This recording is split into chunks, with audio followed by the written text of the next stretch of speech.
Hello everyone, तो हाजिर हूँ मैं आज आप सभी की डिमांड पर एक बहुत ही प्यारी कहानी की एक्सप्लेनेशन लेकर। ये कोरियन ड्रामा है जिसका नाम है मून लवर्स। इसकी IMDb रेटिंग है 8.6 स्टार्स और 97% गूगल यूजर्स ने इसे लाइक किया है। इसकी कहानी बहुत ही ज्यादा अमेजिंग है, तो वीडियो एंड तक जरूर देखिएगा। ऐसी ही इंटरेस्टिंग कहानियों के लिए हमारे चैनल को सब्सक्राइब करें, बेल आइकन दबाएं और अगर वीडियो अच्छी लगे तो लाइक भी कर दीजिएगा। तो आइए बिना किसी देरी के एक्सप्लेनेशन शुरू करते हैं। एपिसोड 1 की शुरुआत में हमें एक लेक के पास का सीन दिखाया जाता है जहाँ कई सारी फैमिलीज पिकनिक मना रही थी। यहीं पर हम एक लड़की को देखते हैं जो काफी उदास थी। इसके पास एक आदमी बैठा हुआ था जो उसी को देखे जा रहा था। ये लड़की उस आदमी को जानती तो नहीं थी, लेकिन फिर भी वो उसे एक ड्रिंक ऑफर करती है। ये दोनों थोड़ी देर तक बातें करते हैं जहाँ ये लड़की उस आदमी के साथ अपनी लाइफ की प्रॉब्लम्स शेयर करने लगती है। वो उसे कहती है कि उसने सब पर भरोसा किया लेकिन सभी ने उसे धोखा दिया, पता नहीं उसकी जिंदगी में सब कुछ कब बदलेगा। जिस पर ये आदमी उससे कहता है कि जिंदगी में सिर्फ चाहने से कुछ भी नहीं बदलता, अगर कुछ बदलना है तो उसके लिए एक्शंस लेने पड़ते हैं। इतना कहकर वो आदमी वहीं पर सो जाता है। थोड़ी देर बाद ये लड़की नोटिस करती है कि वहीं पानी में कोई बच्चा डूब रहा है। ये उस बच्चे को बचाने के लिए पानी में कूदती है। जब उस बच्चे के पेरेंट्स ये बात नोटिस करते हैं तो वो उसकी मदद के लिए वहाँ पर बोट लेकर आते हैं। वो बच्चा तो बच जाता है, लेकिन इसके पहले कि वो लड़की उस पानी में से निकल पाती, हम देखते हैं कि सूर्य ग्रहण लग रहा था और सूर्य ग्रहण के लगते ही वो लड़की पानी के अंदर खींची चली जा रही थी, जैसे कि उसे कोई फोर्स अपनी तरफ खींच रहा हो। जैसे ही सूर्य ग्रहण पूरी तरह से लग जाता है, ये लड़की भी ब्लैक आउट हो जाती है और ये सीन यहीं पर कट हो जाता है। अगले सीन में हमें साल 941 दिखाया जाता है और यहाँ पर भी हम सेम वैसा ही सूर्य ग्रहण देख पाते हैं जैसा कि हमने पिछले सीन में देखा था। अब यहाँ से आपके लिए कहानी थोड़ी सी कॉम्प्लिकेटेड हो सकती है, इसीलिए सबसे पहले मैं आपको सभी कैरेक्टर्स से इंट्रोड्यूस करवा देना चाहती हूँ ताकि आपको कोई भी दिक्कत ना हो।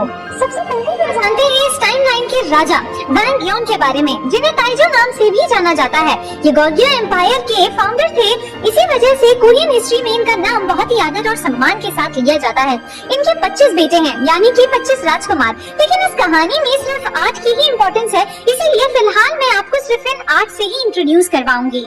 ये है वैंग मो, राजा का सबसे बड़ा बेटा, और इसी वजह से ये क्राउन प्रिंस भी है, यानी कि राजा की मौत के बाद अगर कोई राजा बनेगा तो वो यही होगा।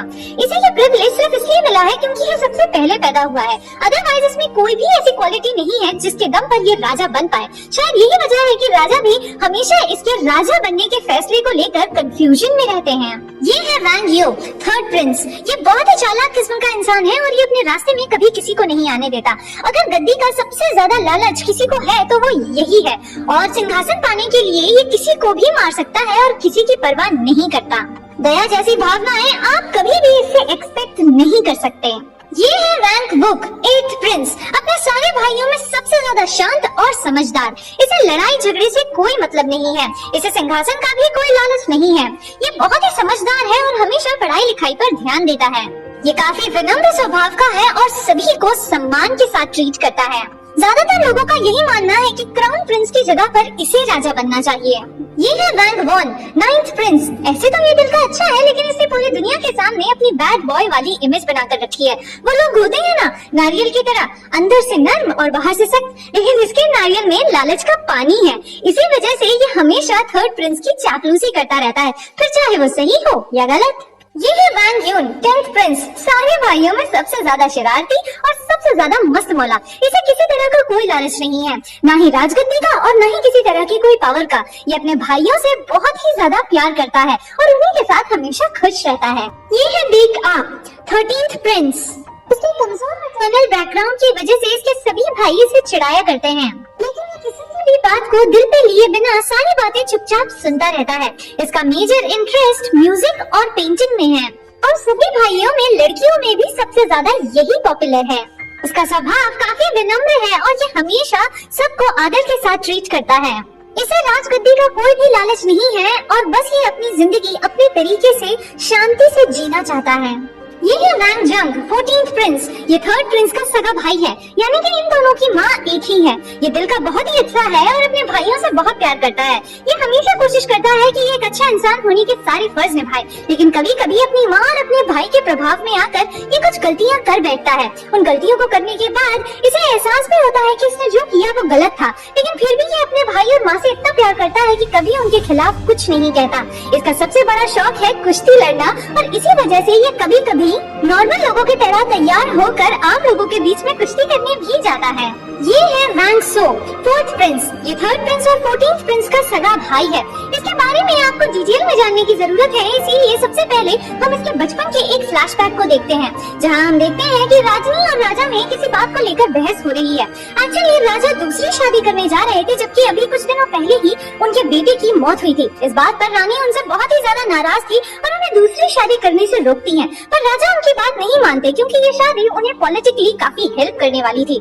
रानी इस बात से नाराज होकर छोटे वांग सो को खंजर की नोक पर लेकर राजा को धमकी देती है कि अगर उन्होंने दूसरी शादी की तो वो उनके बेटे को मार डालेगी। हालांकि वांग सो उनका सगा बेटा था, लेकिन फिर भी रानी ने ऐसा किया। राजा जब वांग सो को बचाने की कोशिश करते हैं तो इन दोनों में झड़प होती है, जिसके चलते वो चाकू वांग सो के चेहरे पर लग जाता है और उसके चेहरे पर काफी इंजरीज होती हैं और इसी इंजरी की वजह से उसके चेहरे पर एक कभी ना मिटने वाला दाग हो जाता है। और यही वजह है कि वांग सो हमेशा अपना आधा चेहरा ढक कर रखता है। वांग सो की परेशानियां यहाँ खत्म नहीं हुई थी। उस जमाने में लोग दाग को बहुत ही ज्यादा बुरा और अपशकुनी माना करते थे। इसी वजह से रानी ने भी अपने बेटे को अबैंडन कर दिया और राजा ने भी वांग सो की जिम्मेदारी अपनी पत्नियों में से किसी दूसरी पत्नी को दे दी। वांग सो को लगा था कि वहाँ पर उसे बेटे की तरह रखा जाएगा, लेकिन वहाँ पर तो उसे कैदियों की तरह रखा जाने लगा। कई कई दिन बीत जाते थे, उसे खाने पीने को कुछ नहीं दिया जाता था। वो लोग उसे खत्म करना चाहते थे, लेकिन साथ ही साथ उसकी मौत का इल्जाम कहीं उनके ऊपर न आ जाए, इसी वजह से वो उसे जानबूझकर जंगलों में अकेला छोड़ दिया करते थे ताकि जानवर उसे नोच खाएं। लेकिन वो लोग कभी भी कामयाब नहीं हुए क्योंकि वांग सो उन सारे जानवरों को खुद ही खत्म कर देता था। वो इसी तरह के माहौल में बड़ा हुआ। खून बहाने से अब उसे कोई भी डर नहीं लगता था। उसके लिए खून बहाना तो उसके किसी शौक की तरह था। उन बेरहमों के बीच में रह रहकर वो खुद भी इतना बेरहम हो गया था कि उसे किसी पर दया नहीं आती थी। उसका नाम सुनते ही लोग थर थर कांपने लगते थे और वो जहाँ से गुजरता था लोग अपने घरों में छुप जाया करते थे। उसकी दहशत इतनी ज्यादा थी कि लोगों ने उसे वुल्फ डॉग नाम दे दिया। वांग सो पिछले कई सालों में पहली बार अपने अडॉप्टिव पेरेंट्स का घर छोड़कर अपने रियल पेरेंट्स के घर आया था। उसे यहाँ पर अच्छी तरह से बिहेव करने की हिदायत दी जाती है क्योंकि कुछ दिनों बाद उसे वापस लौटना था, लेकिन महल में आते ही वो उस घोड़े को ही मार देता है जिस पर बैठकर वो यहाँ पर आया था। उसकी खून से सनी तलवार और उसका चेहरा देखकर हमें साफ पता चल रहा था जैसे कि वो सबको ये बताना चाहता हो कि वो यहाँ पर आ तो गया है, लेकिन उसे अब यहाँ से कोई वापस नहीं भेज सकता। और हमें यहाँ ये भी समझ में आता है कि वो कितना ज्यादा खूंखार है। महल में आने के बाद वो सबसे पहले अपनी माँ से मिलने के लिए जाता है, लेकिन उसकी माँ उसे मिलने से साफ इनकार कर देती है। ये बात सुनकर उसका दिल थोड़ी सी तकलीफ में था क्योंकि वो ये एक्सपेक्ट कर रहा था कि कम से कम उसकी माँ तो उसे देखकर खुश होगी। अगले सीन में हम सभी राजकुमारों को आपस में बात करते हुए देखते हैं। ये सभी वांग सो के वापस आ जाने के बारे में ही बात कर रहे थे और यहाँ हमें पता चलता है कि वांग सो का अपने किसी भी भाई के साथ कोई भी खास कनेक्शन नहीं है, जबकि उसके छोटे भाई तो उसके नाम से ही थर-थर कांपते हैं। थर्ड प्रिंस अपने प्राइवेट पूल में काफी एंजॉय कर रहा था कि तभी हम पानी में से एक लड़की को बाहर निकलते हुए देखते हैं और ये बात काफी ज्यादा अजीब थी क्योंकि इस जगह पर राजकुमारों के अलावा और कोई भी नहीं आ सकता था। ये लड़की बाहर निकलते ही आसपास के माहौल को देखती है और उसे कुछ भी समझ नहीं आ रहा था। इसका चेहरा बिल्कुल उसी लड़की के साथ मिलता था जिसे हमने सीरीज की शुरुआत के पहले सीन में देखा था। 10th प्रिंस जब उस लड़की को नोटिस करता है तो वो चिल्लाकर अपने सभी भाइयों को बुलाता है क्योंकि उसे लगा था कि उन लोगों की जासूसी करने के लिए कोई यहाँ पर आया है। लेकिन तभी पत्थरों के पीछे से कोई लड़की आती है और उस पानी से निकली हुई लड़की को अपने पास बुलाती है। मौके का फायदा उठाकर वो लड़की भी उस लड़की के साथ वहाँ से भाग निकलती है। उसे वहाँ से भागते हुए 8th प्रिंस देख लेता है और शायद वो इसे जानता था। ये दोनों जब वहाँ से बाहर आती हैं, तो ये लड़की देखती है कि वो जगह किसी धोबी घाट जैसी थी। उस लड़की उसे अपने साथ लेकर आई थी, उसका नाम रियोंग था। इस लड़की को कुछ भी समझ में नहीं आ रहा था क्योंकि वो तो 21st सेंचुरी में थी और उसकी मौत पानी में डूबकर हो गई थी। तो फिर अगर वो मर चुकी थी तो फिर वो वापस यहाँ कैसे आ गई? ये सब सोच सोच कर वो दोबारा बेहोश हो जाती है और जब वो अपनी आंखें खोलती है तो उसके सामने यून ही नाम की एक लेडी होती है जो इस लड़की को सू कहकर पुकारती है और इसे बताती है कि वो इसकी कजिन है। यहाँ मैं आप सभी को बता देना चाहती हूँ कि यून ही एक प्रिंस की वाइफ है। उस लड़की को ऐसा लगता है कि वो मर चुकी है और वो जहाँ पर है ये आफ्टर लाइफ की जिंदगी है, लेकिन जब रियोंग उसे बताती है कि वो जिंदा है और उसका नाम सू है तो उसे कुछ भी समझ में नहीं आता।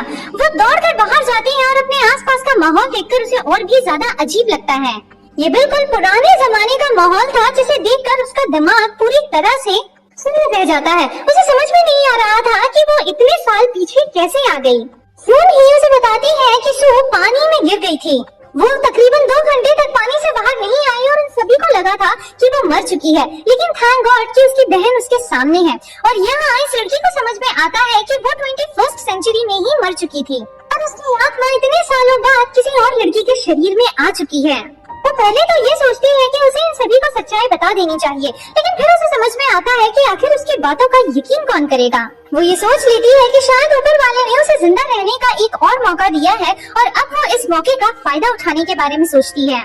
अब उसे तो सू की जिंदगी के बारे में कुछ पता ही नहीं था, इसीलिए वो ऐसा प्रिटेंड करती है जैसे कि उसकी याददाश्त जा चुकी हो।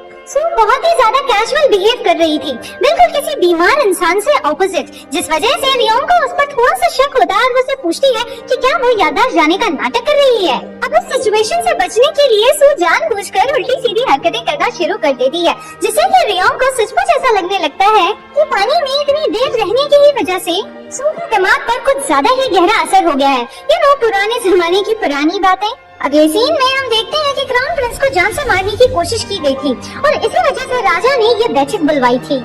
यहाँ पर एक मंत्री राजा से कहता है कि क्राउन प्रिंस असक्षम किस्म का इंसान है और ऐसे इंसान को राजा बनाना कहीं की समझदारी नहीं है, इसीलिए वो बाकी किसी राजकुमारों में से किसी को अपना वारिस घोषित करें।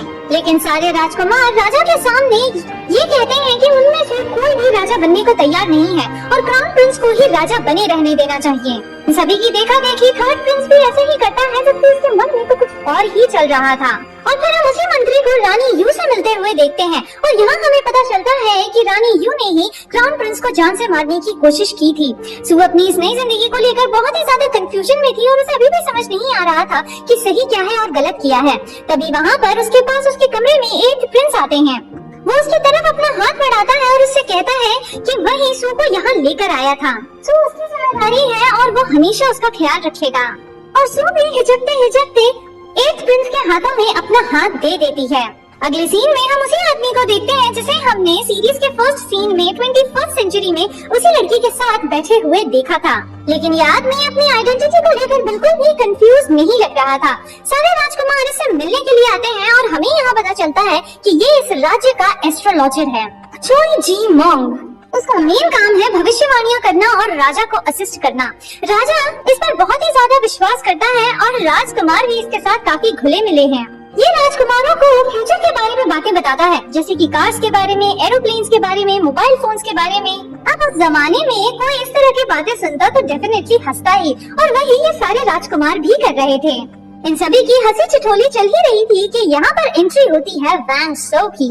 उसे देखकर उसके छोटे भाइयों के गले तो सूख जाते हैं, लेकिन एथ प्रिंस उसे बहुत ही वार्मली वेलकम करता है। लेकिन वैंग सू को इस तरह के अफेक्शन की तो आदत ही नहीं थी। सू इस नई जगह को एक्सप्लोर कर रही थी कि तभी उसकी नजर एथ प्रिंस और यून ही पर पड़ती है और यहाँ रियोंग उसे बताती है कि एथ प्रिंस यून ही का बहुत ही ज्यादा ख्याल रखते हैं। वो सू को एथ प्रिंस के सारी क्वालिटीज के बारे में बताने लगती है और यहाँ हमें पता चलता है कि यून ही की तबीयत अक्सर काफी ज्यादा खराब रहती है, लेकिन फिर भी एथ प्रिंस हमेशा उसके साथ बहुत ही अच्छी तरह से बर्ताव करता है। सू और एथ प्रिंस को एक टक लगाए देखे जा रही थी, जिसे एथ प्रिंस भी नोटिस करता है। तभी वहाँ पर राजकुमारी आती है, उसका नाम यून है और ये एथ प्रिंस की सगी बहन है। वो सू को उसके भाई और भाभी को इस तरह से घूरकर देखने के लिए काफी ज्यादा डांटती है। यहाँ यून के बारे में आप लोगों को एक बात जान लेना बहुत ही ज्यादा जरूरी है। यून बहुत ही इविल किस्म की लड़की है और उसके लिए दूसरे इंसान है ही नहीं। वो सिर्फ अच्छा होने का दिखावा करती है ताकि टाइम आने पर वो लोगों से फायदा उठा सके। वो सू पर बेकार में ही चिल्लाए जा रही थी, लेकिन भाई अब अपनी सू तो 21st सेंचुरी की थी, वो ये सब कहाँ सुनने वाली थी। इसलिए वो उससे पलट के कह देती है कि अगर तुम्हें पसंद नहीं हो तो सीधा सीधा बोल दो, इस तरह से घुमा फिरा कर बातें करने की क्या जरूरत है। यून उसके जवाब से बहुत ही ज्यादा हैरान रह जाती है, क्योंकि उसे आज तक कभी भी इस तरह का जवाब नहीं मिला था। लेकिन सू यहाँ पर भी चुप नहीं होती और उसे बातें सुनाई जा रही थी कि तभी वहाँ पर एक प्रिंस आ जाता है। एक प्रिंस सू को अपने साथ लेकर जाता है और उससे कहता है कि वो जानता है कि उसकी तबीयत ठीक नहीं है, लेकिन फिर भी उसे दूसरों के साथ अच्छी तरह से बर्ताव करना चाहिए। सू उससे कहती है कि उसे थोड़ा वक्त जरूर लगेगा, लेकिन वो पूरी कोशिश करेगी यहाँ के माहौल में ढलने की। वो जिस तरह से खुलकर एक 21st सेंचुरी की लड़की की तरह एथ प्रिंस से बात कर रही थी, एथ प्रिंस को उसका ये बर्ताव काफी ज्यादा अजीब लगता है। ऐसा नहीं था कि 8th प्रिंस को सू की बातें गलत लग रही हो, लेकिन फिर भी वो उससे कहता है कि ऐसा लग रहा है जैसे कि तुम कोई और हो, क्योंकि जो सू वो जानता है वो इस तरह की हरकतें कभी नहीं किया करती थी। सू उसके सवाल से काफी ज्यादा घबरा जाती है। वो अपनी गलतियों के लिए 8th प्रिंस से माफी मांगती है और उससे कहती है कि उसे परेशान होने की कोई जरूरत नहीं है। वो अपनी पूरी कोशिश करेगी कि वो यहाँ पर अपने लिए एक जगह बना सके, और इतना कहकर वो वहाँ से चली जाती है। लेकिन 8th प्रिंस को उसकी ये बात भी अजीब लगती है, क्योंकि उसे समझ नहीं आ रहा था कि आखिर सू को क्या जरूरत है यहाँ पर अपनी जगह बनाने की, वो तो ऑलरेडी यहाँ पर रहती है। जी मॉन्ग वैंग सू से कहते हैं कि अगर उसे यहाँ पर रहना है तो फिर उसे ये पता लगाने की कोशिश करनी चाहिए कि आखिर क्राउन प्रिंस पर हमला किसने किया था, कौन उसे जान से मारना चाहता है। शुरुआत में तो वैंग सू इस बात के लिए नहीं मानता, लेकिन वो यहाँ पर रहना चाहता था और इसी लालच में वो कहता है कि वो इस बारे में जरूर सोचेगा। लेकिन तभी वहाँ पर क्राउन प्रिंस आता है जो कि वैंग सू से मदद मांगता है, और उसके कहने पर वैंग सू उसे इनकार नहीं कर पाता। इन सभी के इंटरेक्शन से हमें ये बात समझ में आती है कि जी मॉन्ग, वैंग सू और क्राउन प्रिंस ये तीनों एक दूसरे के काफी क्लोज हैं। सू ने जिस तरह से रियोंग के साथ पहले बर्ताव किया था, उस वजह से रियोंग उससे काफी ज्यादा चिढ़ गई थी और उसे बदला लेने के लिए वो उसे ग्लू बनाने को कहती है। यून ये भी उसे अपोज नहीं कर पाती, क्योंकि रियोंग की बात को पूरे पैलेस में कोई नहीं टाल सकता था। सू रियोंग की बात मानते हुए ग्लू बनाने जाती है, लेकिन उस जमाने में इसका प्रोसेस काफी ज्यादा डिफिकल्ट था और काफी ताकत लगा करती थी। सू बहुत ही ज्यादा थक गई थी, इसीलिए वो थोड़ी सी स्ट्रेचिंग एक्सरसाइजेस करती रहती है। उसी दौरान वहाँ से 8th प्रिंस गुजरता है, जो सू को ऐसे आड़े टेढ़े पोजेस बनाकर देखता है और उसे ये बात काफी ज्यादा अजीब लगती है। जब सू उसे नोटिस करती है तो वो दोबारा काम पर लग जाती है, लेकिन सू का ये बदला हुआ बर्ताव 8th प्रिंस को काफी ज्यादा अम्यूजिंग लग रहा था। सू काम कर करके थक गई थी और इसी थकान में वो भारी कदमों के साथ आगे बढ़े जा रही थी कि तभी उसकी नजर जी मॉन्ग पर पड़ती है और उसे याद आता है कि ये वही आदमी है जो उसे 21st सेंचुरी में उसी लेक के पास मिला था। वो उसे ढूंढने के लिए उसके पीछे पीछे भागती है, लेकिन वो भीड़ में कहीं गुम हो जाता है। वो जिस जगह पर थी वहाँ पर वैंग सू भी आ रहा था, जिसके आने की वजह से सभी लोग रास्ता खाली करने लगते हैं और इसी धक्का मुक्की में सू को भी धक्का लगता है और वो नीचे गिरने वाली ही थी कि तभी वैंग सू घोड़े पे सवार उसके पास आता है और उसे गिरने से बचाते हुए अपने साथ अपने घोड़े पर बिठा लेता है। ये दोनों एक दूसरे की आंखों में ही खो जाते हैं और इसी के साथ फर्स्ट एपिसोड भी यही खत्म हो जाता है।